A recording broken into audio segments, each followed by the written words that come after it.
all for coming and attending this bright and early in the morning. Just before we start, I'm Sasha. I'm a research associate at Digital Futures Lab. We've been brought on to this particular Tech4Dev AI Cohort Program as a knowledge partner on responsible AI.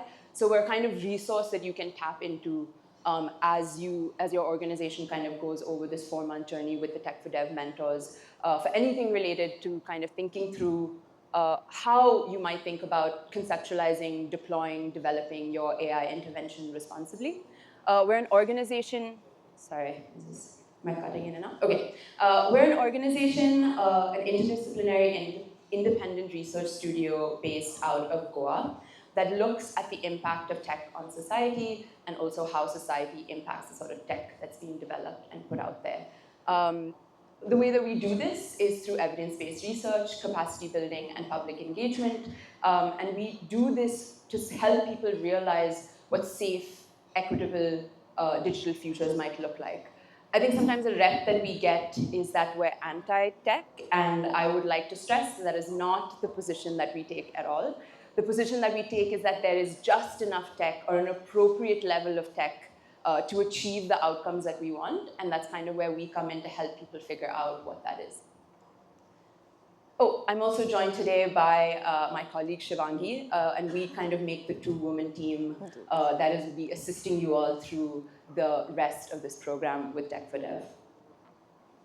So the objective of today's workshop primarily is to become familiar with the concept of over-reliance on AI. I think a lot of you have an intuitive sense of what that is, but there is actually a lot of study and experimentation around the more like technical factors that contribute to this, the more cognitive factors that contribute to this in users, and we'll be going through that in some level of detail over the course of this presentation, how it might manifest and how we can mitigate it. We touch on this quite lightly, and we kind of want to put that brain work on all of you to think about what that might look like for your intervention. We're not going to kind of, put a lot of technical terms on you. This can be as intuitive as you want it to be.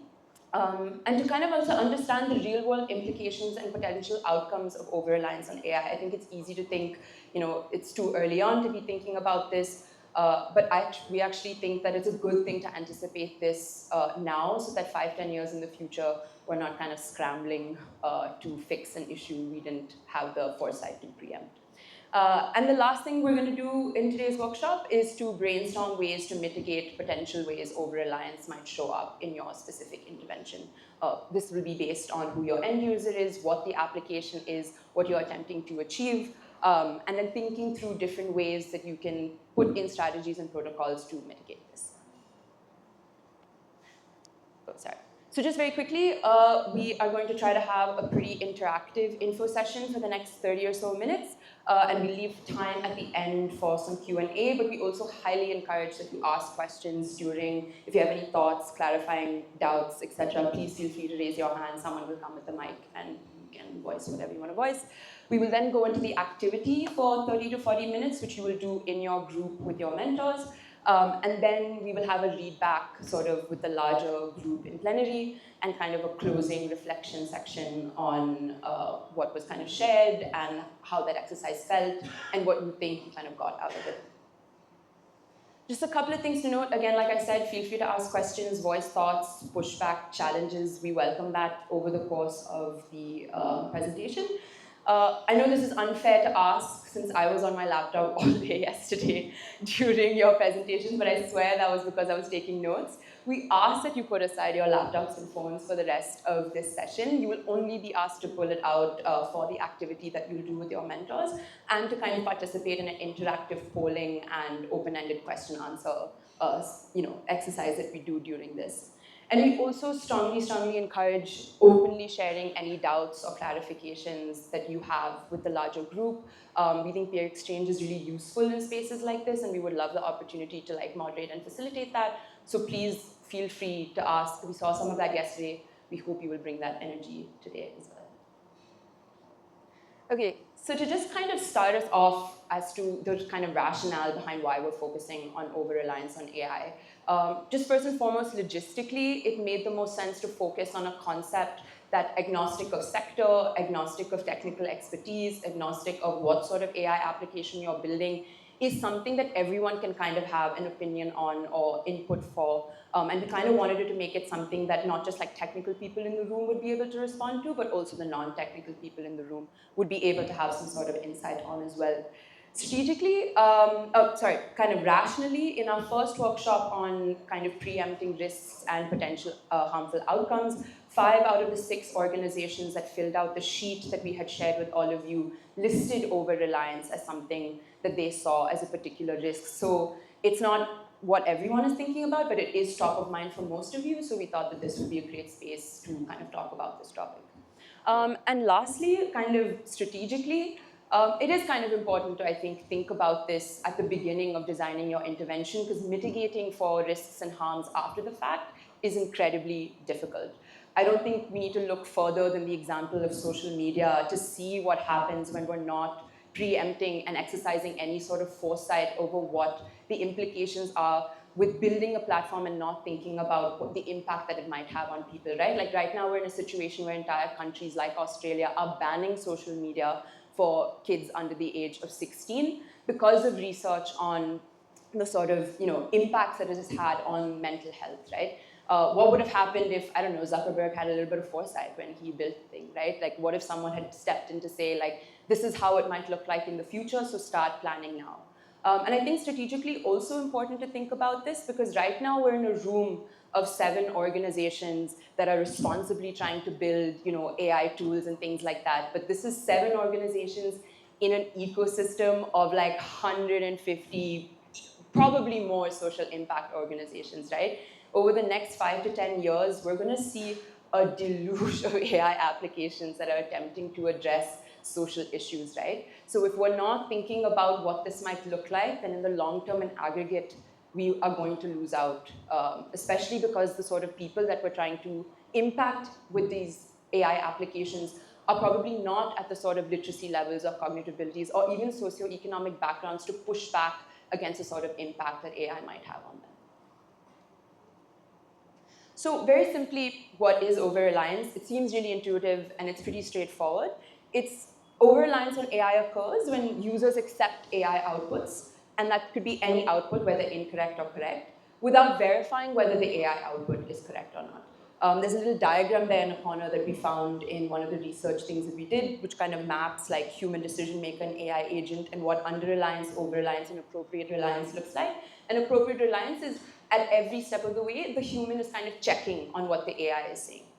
Over-reliance can also be kind of expanded, the definition of this can also be expanded to include that users gauge what the AI says first before coming to a decision themselves. So their first line of decision making isn't their own faculty, isn't probably like peer-to-peer collaboration. It is like, what will the AI say? And then based on that, I will make a decision. I don't think you need to look further than, I mean, I know this is a personal experience, but like now when I get assigned projects, I'm like, is this something I can chat GPT? And that's already something that I think post 2002 or 2003 that we're seeing in more and more people, like where the first line of thought is like, let me see if I can chat GPT this, right? Over-reliance on AI can also be where users take AI explanations for decisions for granted. This is actually really interesting to think about because we think kind of intuitively that explanations are a good way to mitigate over-reliance, but depending on the level of detail in the explanation and the kind of where your user sits as far as their cognitive ability and their literacy levels, they might actually take the AI explanation for granted in that, oh, the AI is reasoning the way that I would, or the way that like a doctor would, if this is like, let's say, a frontline health worker or a clinician or a nurse, right? And might then kind of regard what the AI is saying as something to be taken seriously without doing any sort of cross-checking or verifying. Fundamentally, what this boils down to, and there are a bunch of other factors that we'll go into that cause this over-reliance, it's about trust. It's trust in the AI's capability. This, I think, we can see later on in this presentation what impacts this level of trust, but largely it's that the AI is right, it's a really smart technology, it knows what it's doing, I'm going to defer to what the AI says. But I also want to kind of expand this concept of trust, which is not really like reflected in the literature because a lot of the literature is quite technical, global north, not social impact sector focused. and say that this is also about trust in your organization, right? Like these users are using this app because you as Sneha or you as Quest have given it to these users in some way. You have an established rapport and relationship with these end users. And so they are imagining that, oh, if they are giving me something to use, it must be correct. So that's also something to keep in mind, when we think about how over-reliance might play out in your end user. I think it's very easy to think that over-reliance on AI is a given. That if we give someone a technology and it makes things easy for them, it makes decision-making much quicker, they're able to collaborate with or make them smarter, that it is inevitable, an inevitability of cognition will occur there. Like they're just going to cognitively offload onto the AI. But what research actually shows is that it is a strategic decision based on what the sort of cost-benefit analysis is that the user is doing in any given situation. So it is not always true that someone will rely on AI today because they relied on AI yesterday. If context changes, if the stakes of a situation change, they will make a cost-benefit analysis over what they should do. And it actually, this kind of then points to what you should be doing with your specific interventions, is thinking about what this cost-benefit analysis looks like for your end user in certain situations, given their cognitive ability, given their socioeconomic background, given what they think are the stakes involved in getting the right decision or the wrong decision made, right? So to that end, we are going to do a small kind of simulatory activity where we're going to present certain situations to all of you in the room, and you're going to fill out a poll on whether or not you think this particular end user will not rely on AI, will appropriately rely on AI, and will over-rely on AI. And some of you might be more familiar with these kinds of end users than others. We've tried to simulate them based on who you all work with in day-to-day life. So what we're going to present to you on the screen is an end user, the predicament that that end user is in, and the decision timeline that they have to make this decision, right? And you can fill in details, other details based on your experience with them, based on what you think they might be thinking about, based on other pressures and things they might face. But in this particular instance, our end user is an ASHA worker, a woman in her early 30s. She has 6 years of experience, as a frontline health worker at a primary healthcare center. She has moderate tech literacy, limited exposure to advanced AI tools. She's highly trusted by her community. This is the Didi that everyone likes to come to because she has amazing bedside manner. She's really knowledgeable, whatever. A mother brings in a child with unusual symptoms that this ASHA worker has never seen before in her 6 years of experience doing this. The AI tool that she's been given by an organization that she has a long-standing relationship with gives her a diagnostic suggestion or some kind of remedy that conflicts with her intuition, even though she's never seen this before. She has never engaged with a situation like this before. Sending the patient to the district hospital would take hours and cost the family money that they would have to really pull together, take out a loan, ask family and friends, maybe even loan sharks, who knows. And her decision timeline is she must make the call immediately, the mother and child have just showed up, or she has visited them, and the decision has to be made then and there about what she should tell the mother and child. How do we think this ASHA worker might rely on? Oh, interesting, okay. I'm going to let more people fill this in. And what I would invite all of us to do, or what I will do if no one volunteers, is I would like people to kind of pipe up and say why they've picked the option that they've picked. What is the rationale? How have you put yourself in this person's shoes to make the decision that you've made? Interesting. The room is kind of split a little bit in that 56 or 58% of you think that they won't rely on AI, and someone or a few of you think that the ASHA worker will over-rely on AI. Okay, cool. We have a couple more scenarios, and I really encourage this kind of discussion amongst them. So the next one we have is in an education setting. Same link, I think it's just, I will change the screen to the next polling thing and you should be able to access it. But this is a male teacher, mid-40s, 15 years of experience teaching middle school students in a semi-urban government school. He's comfortable with basic technology, not deeply trained in AI, but is aware of what ChatGPT is, has used it probably in his own curriculum. Overworked, teaching multiple subjects with very limited support. the school has introduced an AI grading system to evaluate essays for a district-wide literacy program. He receives scores and feedback for 120 essays, but only has time to review a few manually. Some parents have been very, very vocal about how they will take him and the school to task and challenge results if they find that it is wrong or not reflective of their child's actual literacy levels. He has 3 days to submit the final grades to the district education officer. In this situation, what does he do? He has to get through 120 essays if he decides to do them manually, or if he decides to do them all manually.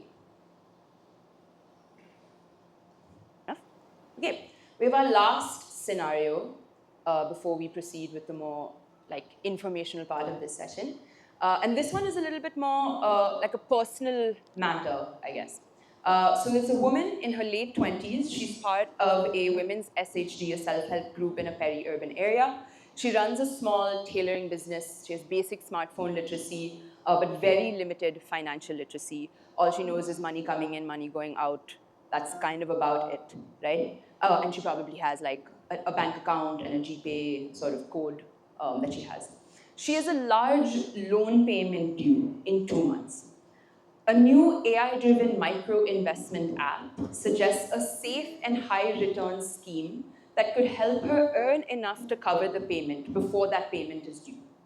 Some SHG members have tried it and claim that it works, but she doesn't fully understand how the scheme works or the risks involved. She has 1 week to decide whether to invest in this micro-investment app sort of situation to make the money that she needs to pay off her loan. What does she do? And you can fill in detail, right? Like you can think about, like, she has 1 week. What does she do in that week? You can decide what she does to make this decision. But thank you all for, we've slowed down because there was so much discussion, which is, I think, a good thing. It's a good thing. So just very quickly, I think kind of intuitively, we've all kind of brought up during our discussion right now, and this is kind of based on what literature is out there. This is a Microsoft research overview of literature on over-reliance on AI. What are the factors that cause over-reliance? AI literacy. How familiar is your user with AI? Those who have low AI literacy overestimate the AI's intelligence and think that it's smarter than them and knows more, and so maybe the recommendation that it suggests is probably the one to go with. Domain expertise. How experienced is your specific user in the domain in which the AI is being implemented, right? Low expertise users or those who are new to the field or don't have as much experience will show algorithmic susceptibility, which is that they will go with recommendations that the algorithm provides. There was a study that was conducted on information on investments shown to people as they participate in peer-to-peer lending. So some of the participants in the study were not shown knowledge about someone's default credit risk versus other participants were. And the AI would then suggest you should give to this person, you shouldn't give to this person, to both of these groups. And the group that got information on credit risk, what the market looks like, et cetera, were able to then think about whether or not they would rely on the AI. So having access, so even if you're not steeped in the space, even having access to information on that domain helps your user kind of think about how they engage with AI. Task familiarity. So task familiarity is how familiar your user is with the task at hand that they're doing. If it's someone with a lot of experience and it goes against their intuition, quote unquote, they will probably second guess what the AI is saying. But if you have really low task familiarity, they may lean heavily on the AI. Lastly, all of this kind of contributes to how much trust your end user has in the AI and what it's able to do, right? And this is also determined by how much of the AI's capability the user is aware of before having to actually use it. And this is one of the cognitive mechanisms we'll talk about a little bit later. But for your end user to see only successes in the beginning of them using the AI tool will then determine how much they over-rely on the tool before. So it might actually be in your favor to mitigate over-reliance, to show a mix of how it can get things wrong and how it can get things right. Okay, another mentee exercise, the last one, I promise. We kind of went through these scenarios and we kind of went through these causes of over-reliance that are quite like technical, right? Like AI, familiarity, task expertise, familiarity, domain expertise. But this is all literature kind of based on controlled experimental environments, lab environments in the US. They're not really thinking about a social impact or social sector space in India or in like low middle income countries. and what might contribute to that level of reliance. So I just want to like get everyone to think about what are some other things, and think about your end users, right? Think about what their reality looks like. Think about who or what your end user has access to, and think about whether or not they know who they can go to if something goes wrong.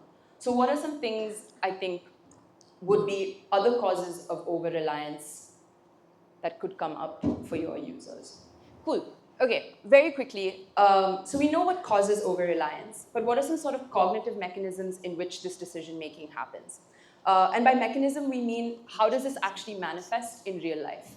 A way that this does is through automation bias. So if your user has a tendency to favor recommendations from automated systems, like they think anything that comes from a technological source versus a non-technological source is going to be more correct, is going to be quicker, is going to be more efficient, they are going to then over-rely on your AI. And a really good example, like a real case example of this, was something that Al Jazeera kind of exposed last year. This AI-based social welfare distribution system that the Telangana state government had instituted called Samagra Vedika. Basically, this was a system that was used to decide whether or not people were eligible for rations and subsidies, those below a certain poverty line, below the poverty line, right? But with the institution of this AI-based system, overnight, due to incomplete data, due to like mistakes, due to algorithmic glitches, a lot of people just suddenly became ineligible. And even though, and one of the stories that they follow is this woman who's a recent widow who was noted to have a car in the system, but she does not own one, went to the office to say, hey, I don't have papers for this, my husband just died, this is how much money I make, like I need these rations and subsidies to survive. And the government workers in the office were like, look, the algorithm said this, so we're just going to go with what they said. And this was a real story, and this happened to like a lot of people. There's a whole Al Jazeera article on it that came out last year. So that's kind of the consequence of like a high automation bias, right? Confirmation bias, so the tendency of your user to favor information that already aligns with prior assumptions, beliefs, and values. And I just want to go back to the education example, because I think that's a really good one, right? A study that was done with private school teachers in Delhi, 20 of them from 2 private schools last year, on the use of generative AI in education, found that they used generative AI to build student profiles. So based on attendance, based on how they do in class, extracurriculars, etc. As your teacher gets overburdened and as they rely on this AI to kind of build these student profiles, over a time, like what gets missed, right? Like if a backbencher is exhibiting backbencher behavior and the AI is also then saying, yeah, this is how this one's going to be for the rest of the year, but there's no accounting for like, hey, does the backbencher do like other extracurricular activities that's not counted by the AI? Are they like actually supportive to their peers and coworkers? That's not captured by anything quantifiable that the AI is based on. But this is the teacher's imagination of that student, right? I know this person to be a backbencher. The AI is also saying backbencher, then therefore this person is a backbencher, right? So that's, and I bring this up, even though this wasn't specifically mentioned in the study, I bring this up because the teachers that were interviewed for this study said that one of the biggest worries they had was an over-reliance on AI. That they felt like their critical thinking abilities were decreasing the more that they used it, and they were worried that this was going to be a situation that they found themselves in. Ordering effect. So how will your user respond to the order of information presented to them? Meaning, if they are shown examples of AI working really well in the beginning and only shown examples of that, there is a tendency to then over-rely on AI later. The organization has showed me, 10 cases, the AI was able to get it right. That means the AI will only get it right from now on. So is it maybe valuable then to think about showing them a mix of how the AI can get things wrong as well? And we can see this potentially playing out in the healthcare space, right, with frontline health workers. Lastly, and this is a really tricky one because people think explanations are a really good way to mitigate over-reliance. Explanations might actually increase your user's reliance on AI. If they are really familiar with the task, and if they're really familiar, and if the detail of the explanation is really high, it might actually contribute to higher over-reliance because they believe that the AI is thinking the way they do, or even thinking better than they do. And that might make them take the AI's recommendation as final. And what does this mean in the wild, right? Like, I definitely relied on ChatGPT to make these images.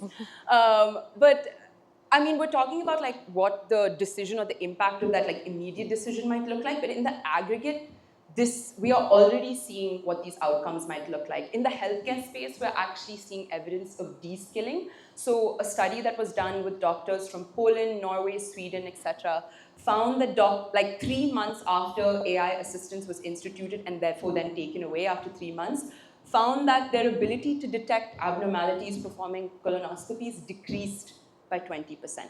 And this is your doctor at the highest level.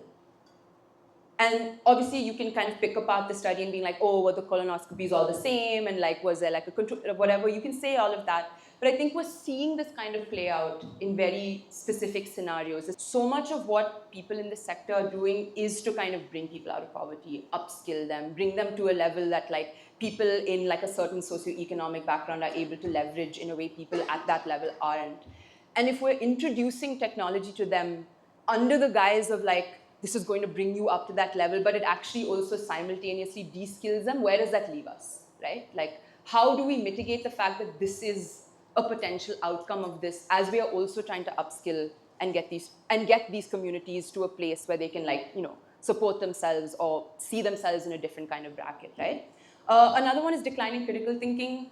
There are enough New Yorker, Atlantic, New York Times articles lamenting how college professors are just seeing an absolute decline in students' creative and critical thinking abilities as they come in this sort of post-ChatGPT era.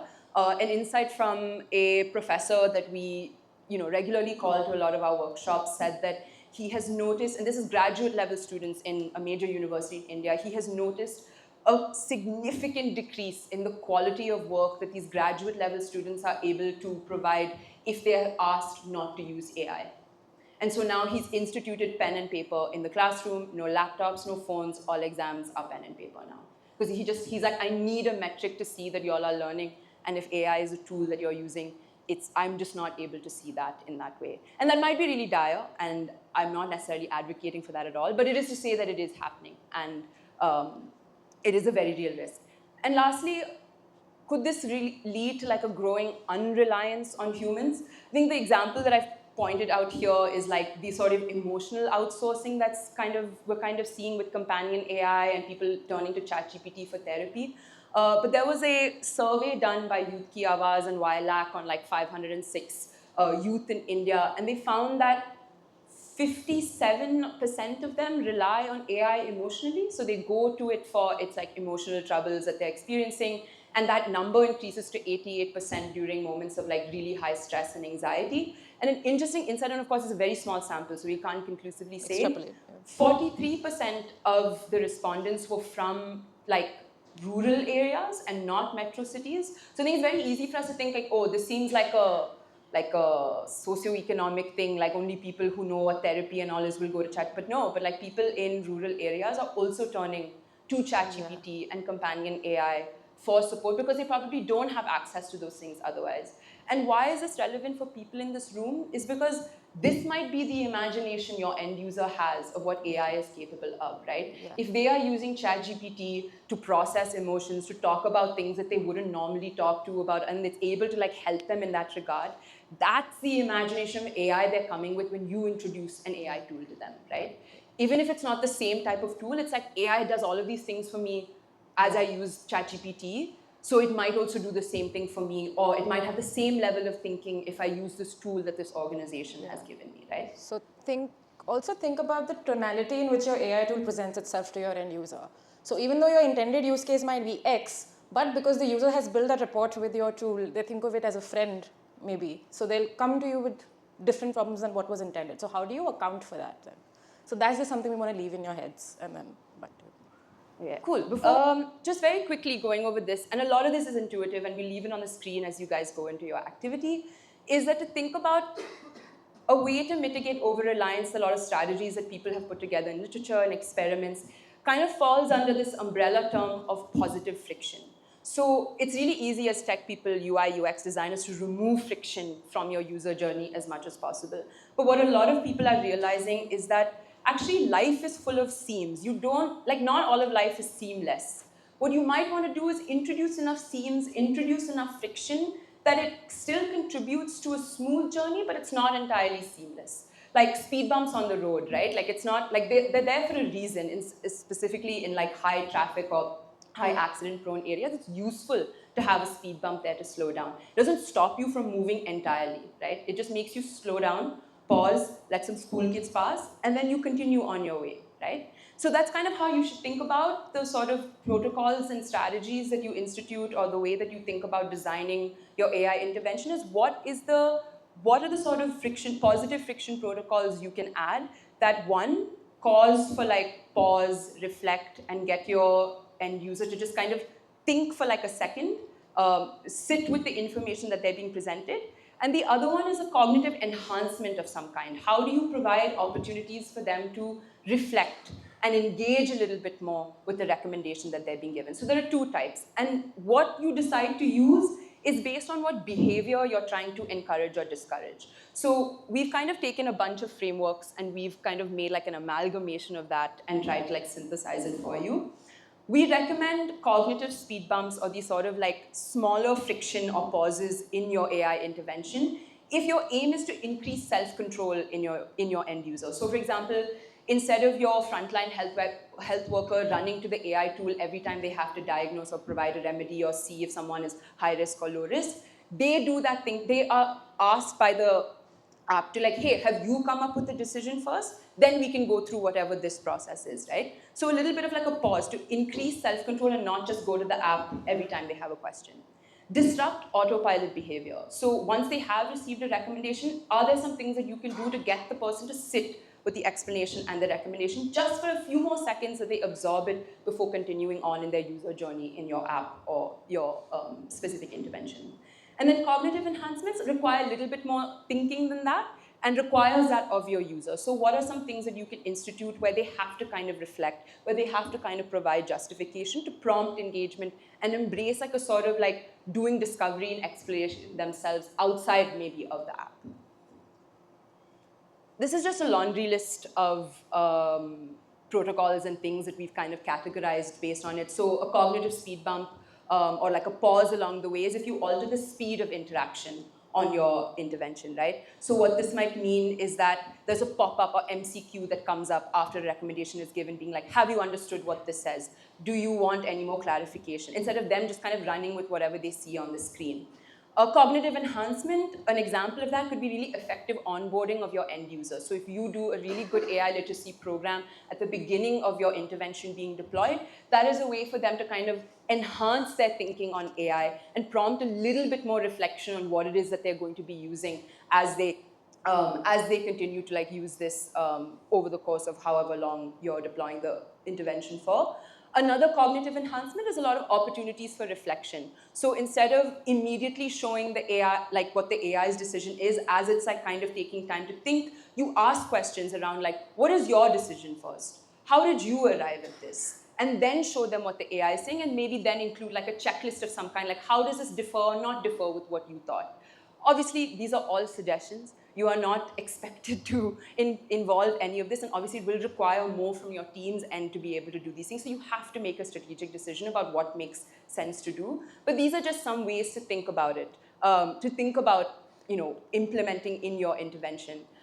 Before we kind of go to the activity, just to give you an example of something that was instituted by Khan Academy 7 years ago.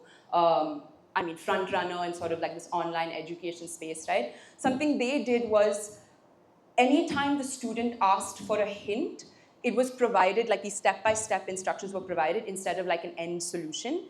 But the student was not, even if they got the solution right at the end, that question was not marked as correct in their user journey.